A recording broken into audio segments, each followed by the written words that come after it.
Hello, welcome. Working with place, starting to work with place, continuing to work with place.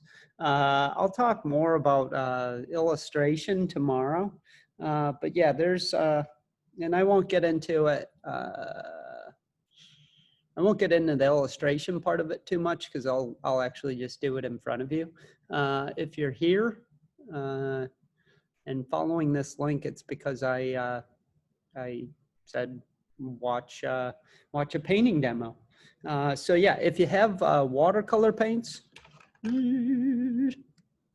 or acrylic paints, piles, you could certainly paint places. That's usually the most traditional thing to do, to paint places. But I'll go right here and talk a little bit more about painting. So I'll switch my camera straight down. And if you're not here, you're probably trying to get caught up on memory drawing or self-portrait, depending on your grade. Recycled art, making art from imagery, making art from other artworks, making art from objects by either adhering them together, sculpture, found object sculpture, or by putting it on paper and drawing around it, found object drawing, which similar to collage. I'm not too sure I'd make a collage. Just putting an object on paper and drawing around it probably is all you need to do if you're going to do found object drawing. But yeah, there's several resources, tons of things to look at. Look at conclusion week for sure. But yeah, moving through all those things, if you finish perspective, you're ready to do this, to draw a place and either work with illustration or draw a place and work with painting. One person for sure is motivating me to do this demo, so I'll just do a brief painting demo. Hi again. Anyways, so I have some paper down here, obviously. I have some brushes. Usually I work with a flat brush, a little flat brush, a bigger flat brush, and a round. Round brushes are curved. They're best for drawing with on paper.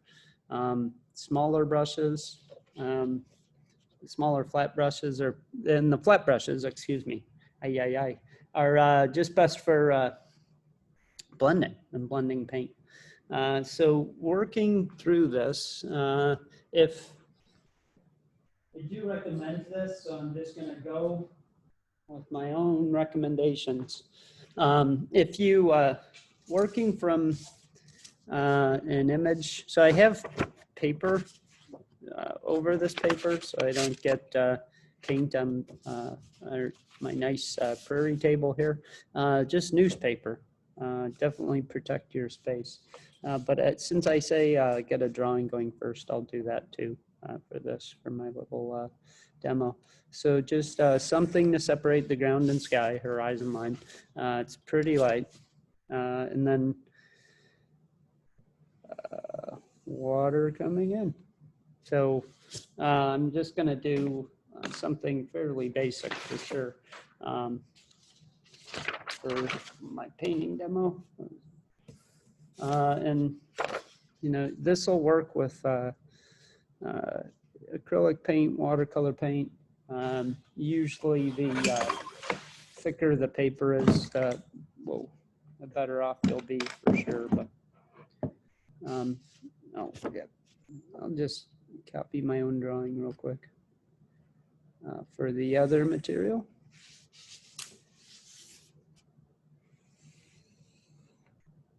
Well, horizon line, water. I'll have a little bit of a light source. And that one, no light source in this one. All right, so acrylic.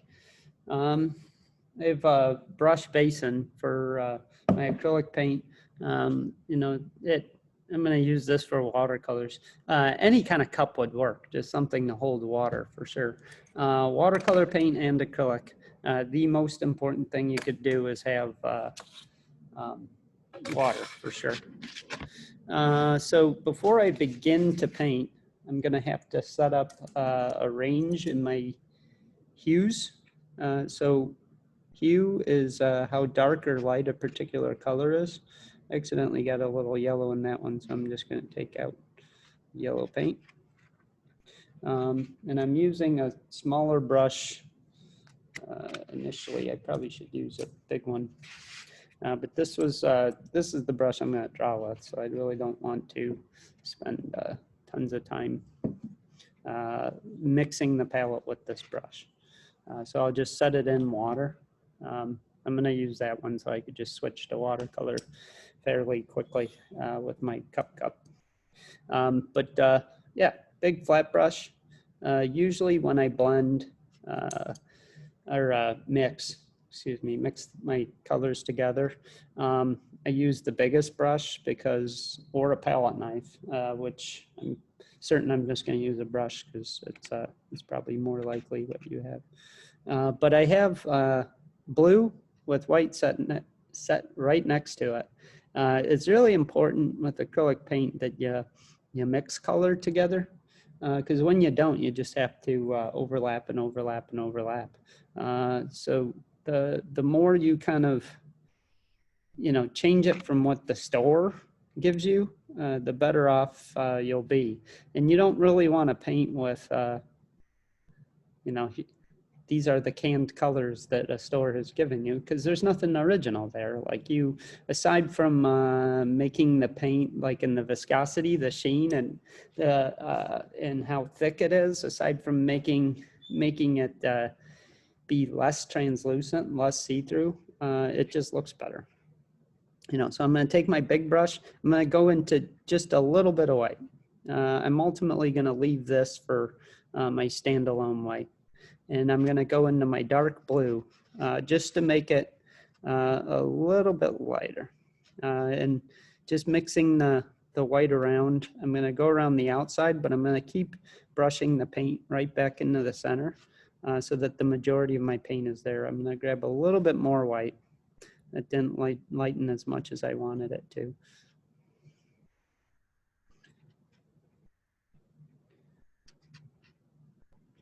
So working to make a bit of a range in my blue. Then I'm going to, I won't do the lightest one right away because I have a lot of blue on this brush, but I will, so I won't do that one. But I'll do this one, the next one I have. So I actually have white in this blue. So my percentages change for sure. This has a little bit less blue paint. You see the pile's smaller, but it has, it was the one spot that I poured white directly into or onto the little bit of paint, the little pile of paint I had there. So usually I keep them separate until I'm ready to mix. Right, so I'm mixing this one up real good. Right. So clearly this appears lighter than this, right? So if I wanted to make it more extreme, I could. I'd just add a little bit more white still.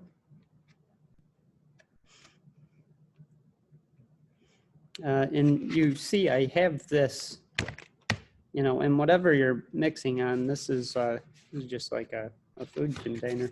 I usually use paper plates. If I want to keep the same paint, I gotta keep it from drying out, so I have to put saran wrap over the top, plastic. It's a very quick and easy way to keep it airtight for sure. Moving through the white and blue. So this was a lot more white. There's blue here, just not a whole ton of it.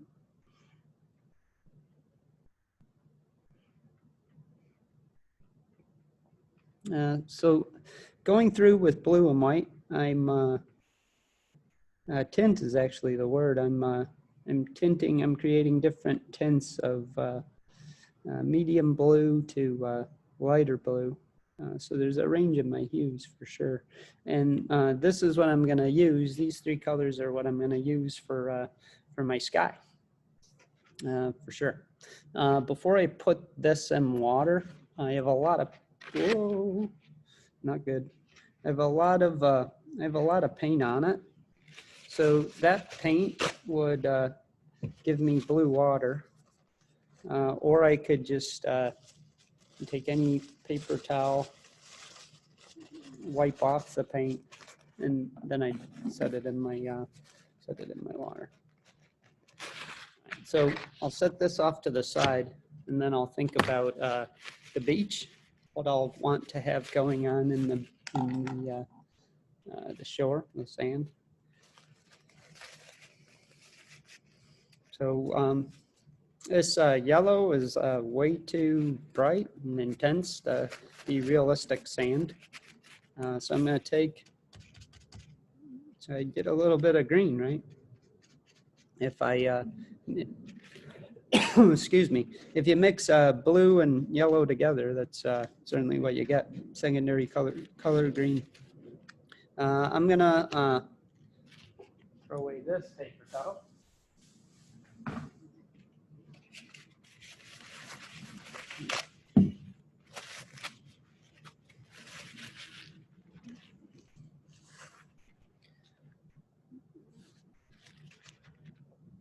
Take a decent pile of yellow here, mix it in with a good amount of white. And I'm still doing the same thing. I'm keeping, I'm gonna preserve a little bit of the white.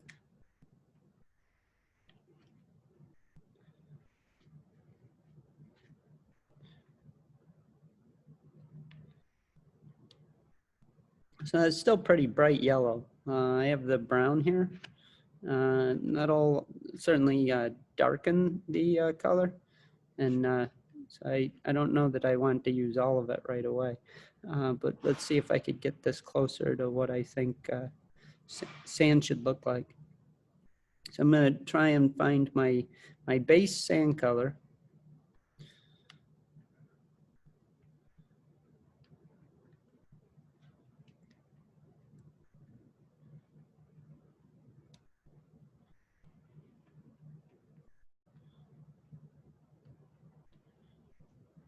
So I think that looks pretty good. So I'll create a darker version of this. So I have a lot of paint on here. I'll just set it kind of over by the yellow, but also over by my excess brown. And then I'm gonna work these two together. I don't have that much paint, so I'm gonna go full yellow right into the pile. I'm gonna go brown right into the pile. And then this should get darker real quick for sure. I'm gonna move it a little bit too.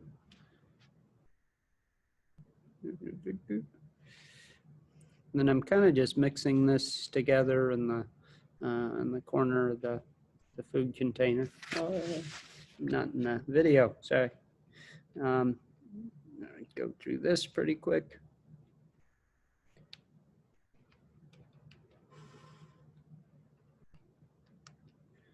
So I think these two would work pretty well together. I'm drying the brush off again. So paper towel. Whoops. Get a new paper towel.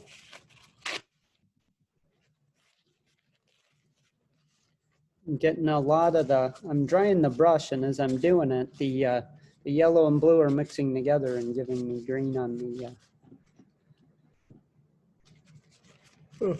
excuse me, on my paper towel. But I really want to clean it so it doesn't really influence the beach that much. So I took some of my darker brown and then some of my lighter darker brown, darker sand. I took some of the sand with brown in it, and I'm going to create one right in the middle for sure. So I have at least, so yeah, there I have it. I have a light, the furthest away sand, the lightest sand, the getting a little bit closer to the middle ground sand, and then the foreground sand, the sand that's closer to you. And, you know, there's going to be other things at play here for sure, like sand that's dark gets darker as well. So it's not just going off of how colors traditionally used to create depth all the time. I'm gonna move around and turn these lights back on. They're on motion sensor. There we go. Yeah, so just taking paper towel.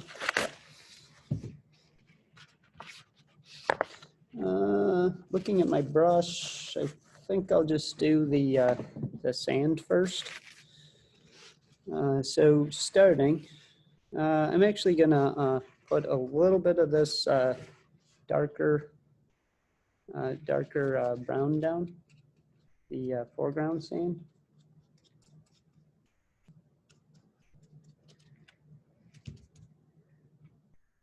Kind of just brush it in there fairly, with some texture, fairly rough like. I'll dry the brush off. I'm gonna pick up, let's see, how can you see this? There we go. Pick up the tide stops here so I could just overlap it like that. I'll pick up the second, or the initial sand that I was thinking about doing for the foreground.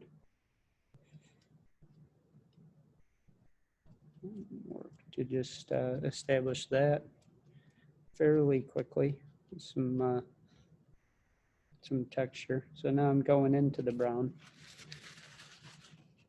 and then I'm going to dry it off again. I don't, until I'm ready to blend these together, I don't want to let the paint that's on my brush influence the paint that I'm trying to work with. So I keep drying my brush off. With watercolors, you'd want to get it wet. So I did one initial brush stroke through the what I described as the middle ground sand and the foreground sand. So it's not blended together yet, but it's getting closer to what it should be. So then after this dries, so now I'm actually staring at the outside of the brush as I drag the hair alongside my pencil line. So that way I'll have a nice tide and a nice straight line in my tide. I'm dragging the hair up to the pencil line.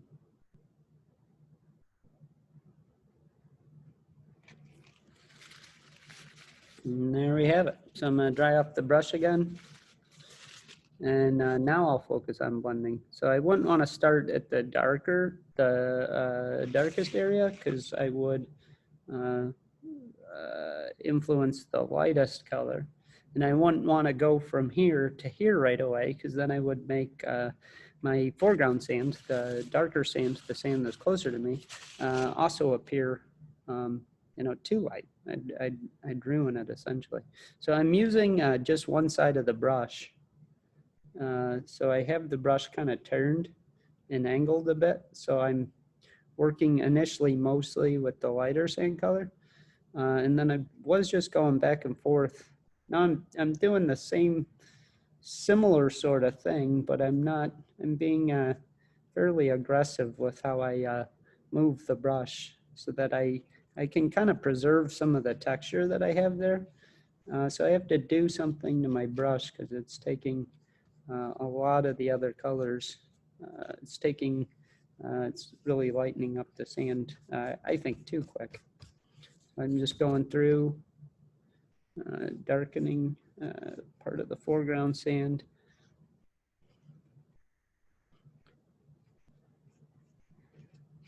Kind of just working sand back and forth until I'm fairly happy with it. All right, so that's sand. Sand's done. Sand is done. Sky.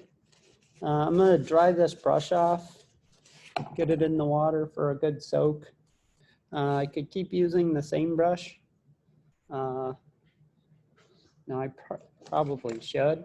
In fact, I'm gonna do that because it's not like you're gonna have a massive collection of brushes. If you have two brushes, the two brushes that are most important to have and to work with, it's just two different kinds. A flat for blending, what I just did with the sand, and a round. A round is best for drawing, like if you didn't want to draw any pencil lines at all, and it's also best for rounding corners.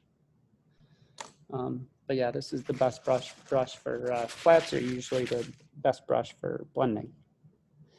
So water, I'm gonna start with, and I'll just keep moving it for sure, the palette, but I'm gonna start with my lightest blue. And I didn't really clean it all that good. I'm starting to see, it's gonna look like a Caribbean sea because I'm starting to see a good amount of green actually.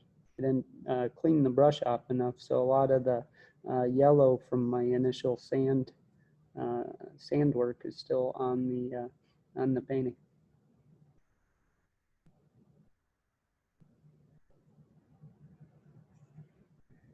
Whoop!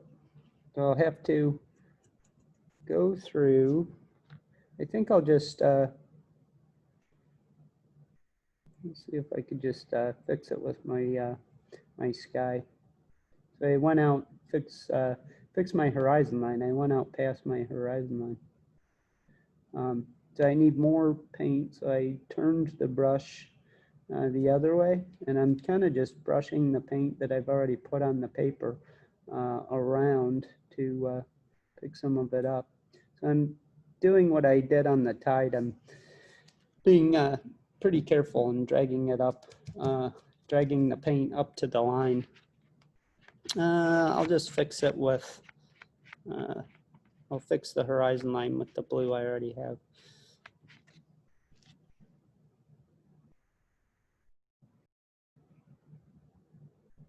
So I just picked up way more paint, and I'm going into the areas where I said whoops, and just one even brush stroke here. And then I'll put a little bit more paint down, and I'm kind of putting it on there pretty thick because I'm going to work that into the next watercolor as it approaches me.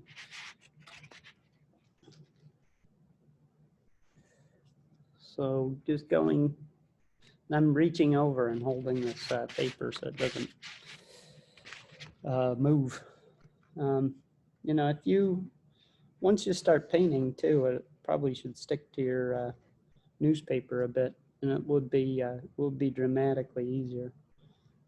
So before I try to blend it together, I'm just going to establish this area. I'm going to work this, I'm going to follow the curvature of the tide coming in. So this kind of coming down with the tide for sure. And then, you know, especially if paint dries out, like I could, right here looks pretty dry. Oh, it's not. So I'm still able to just work it back and forth. But you could also do this if you're having a lot of trouble working colors and blending together. You could take your flat, you could put a little bit of paint on one side and then put the other color on the other side.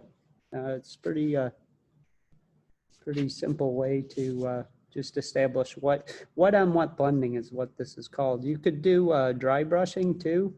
I think this usually looks the best.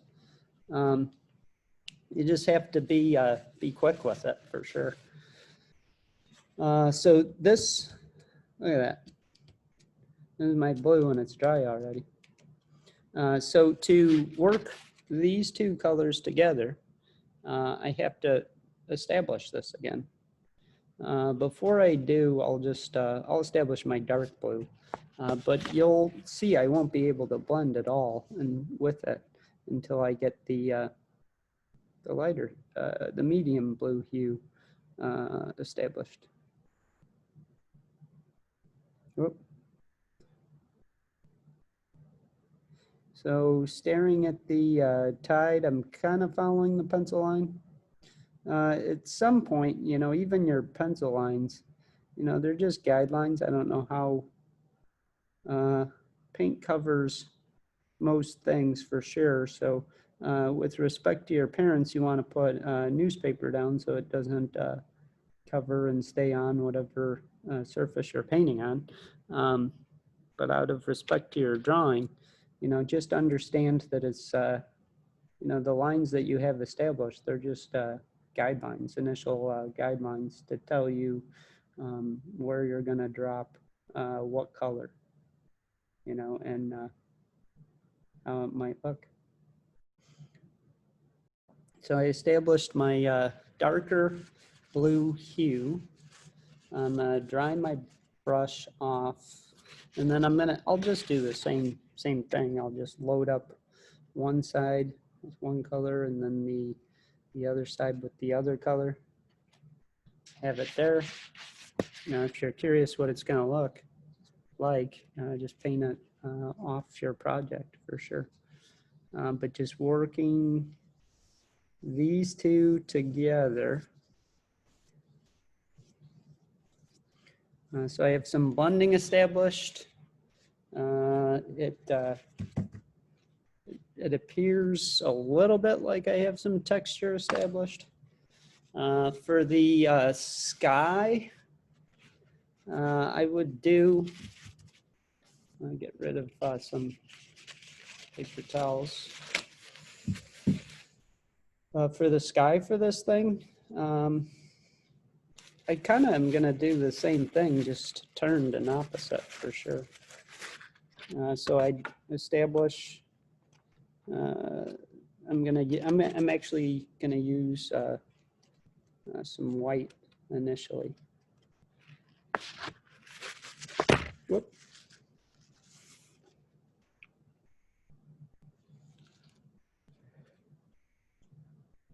So I have a big blob of paint, and you notice I didn't try and go too close to my horizon line with my blob of paint, because honestly, I wouldn't really be able to control it all that well. So I'm just going back and forth.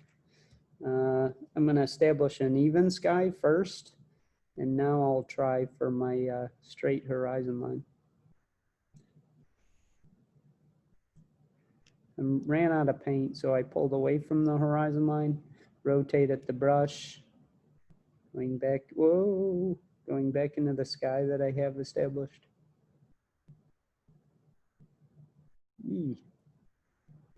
A lot of the times tape works pretty well if you need a straight line. Masking tape is called masking tape because its essential job was when it was initially made, it's to mask out areas so that you could paint.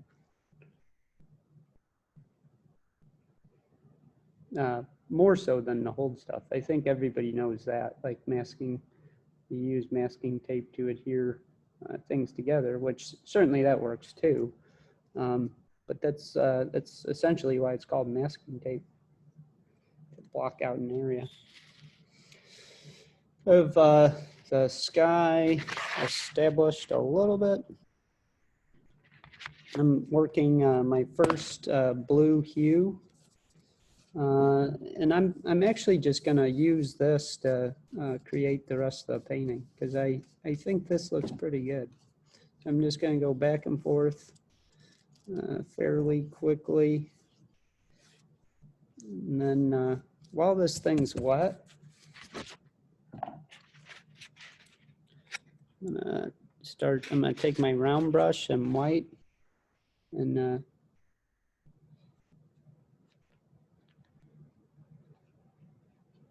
establish the beginning of some clouds.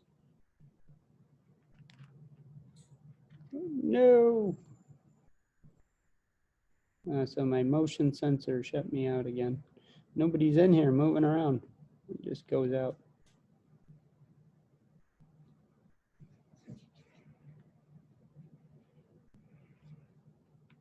All right, so clouds don't look great until I kind of take another brush and wash these into, I'm gonna move and turn my lights on until I wash those into the rest of the sky. So I'll do that. So this is just a clean brush with water on it. This is called dry brushing. I'm gonna grab, well, it's actually not dry brushing. It's I'm creating a wash. I'm going through with a wet brush and grabbing some of the paint that's on there and just working it into what else is, everything else that's going on. I gotta let that dry and repaint it. I got some brown, just shifting this paper around some color from the sand, which I don't know, isn't necessarily bad, but you know, unless I turn it into something, I don't necessarily want it in there. So now I'm gonna go through and darken some of my initial cloud hues.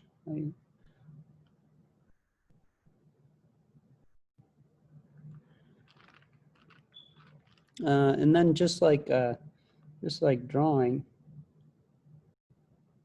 I could have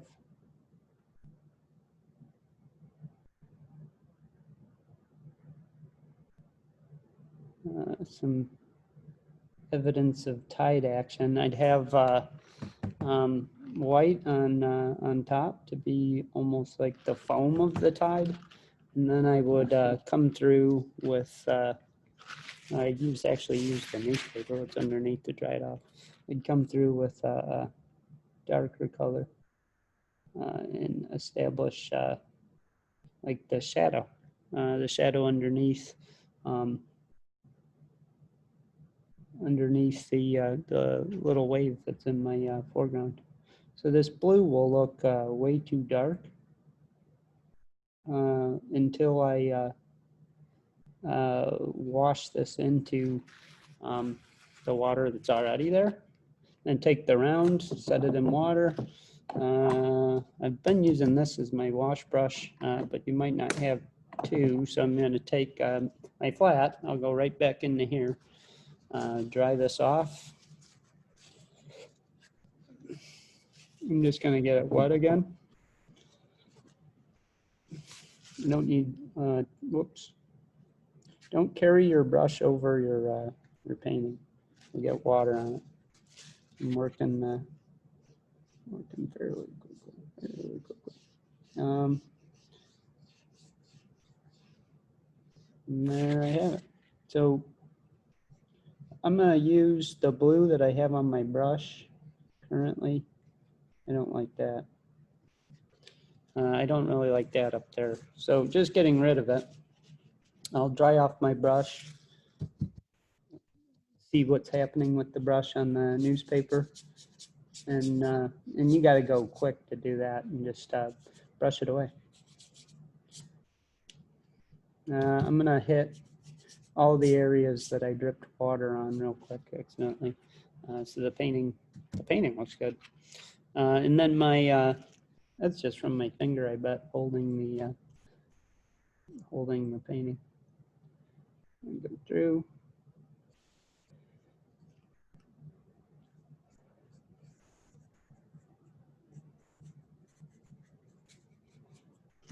There we go. So moving from this to watercolors.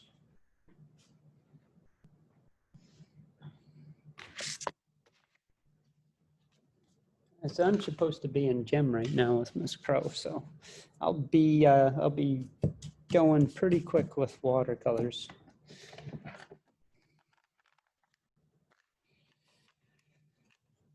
The more, so this, usually watercolor paint looks like this, and I just grabbed a student set. So this is this front part is actually the palette. So like if you want it to change and get like lighter versions of colors, you can. I'll show you one technique real quick, and it's just watercolor paint is considerably different than acrylic in that you just need, the more paint you use, the darker the color is. So this is, I'm going through this cake is what this is called, this cake of blue paint over and over and over again, and just picking it up with my brush.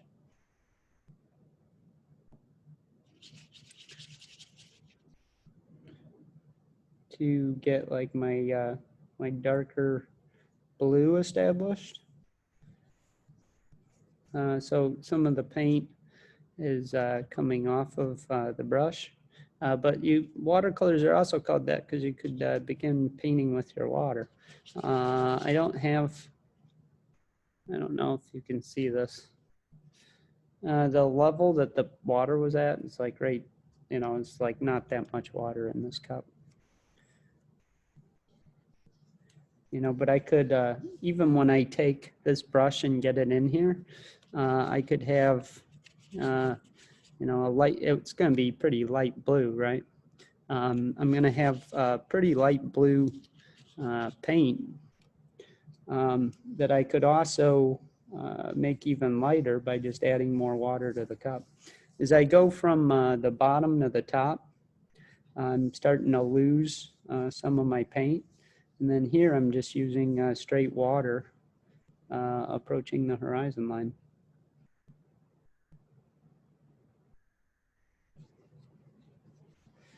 And then I'm just going through and I'm going to push the water around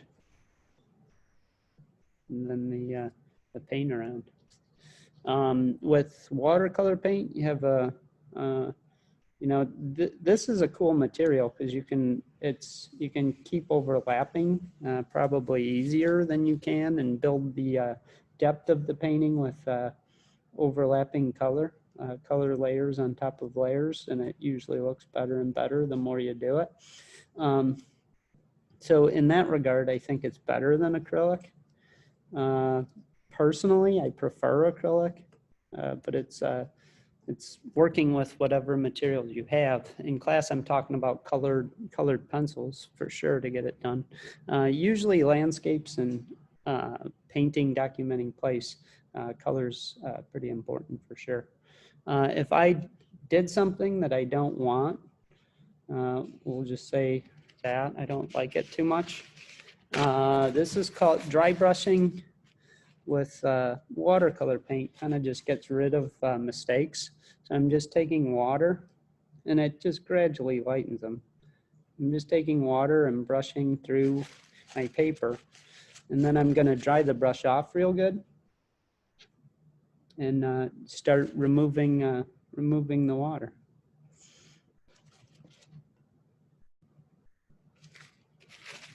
Anyway, so I'll switch cameras real quick.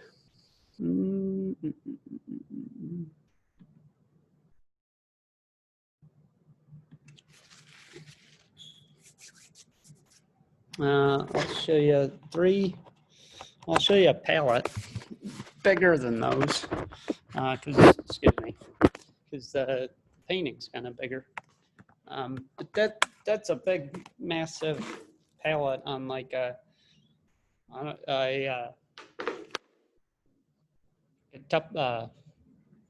huge like storage bin, so it was going to be thrown away. So I was like, that'd be perfect for painting. So I just grabbed it. So and this is big, right? Huge examples of blending. And that was the palette for it. That kind of initially, that was the start of one of my paintings for sure. Something I'm currently working on. But like mastering blending, you'll be able to do this. Ariana Esquivel. So it's the same sort of light to dark that goes down. sort of really interesting painting, you know, becoming super. I believe it's Wonder Woman. Maybe it's Supergirl. I'm not too sure, but has this very sort of strength and empowerment sort of feel to it, with good blending. You know, that's kind of blending and the start of it established well. And then once you get there and get like blending established, it's adding a texture over the top that will really, you know, those are probably the two most important aspects of painting. This was painted by Alexa Ramirez, and something the school bought because she did such a great job with it for sure. You can, on its side, you can see the texture, you know, the texture of the trees just established very aggressively. And then, you know, and I don't know, even my sand that I did, establishing that, it wasn't like I was trying to have a nice smooth blend. It was kind of being pretty aggressive with it for sure. Anyways, I'll catch you up some in class, and we'll work with place in class, and we'll work to wrap up the trimester. Take care. We'll talk to you again soon. Bye-bye.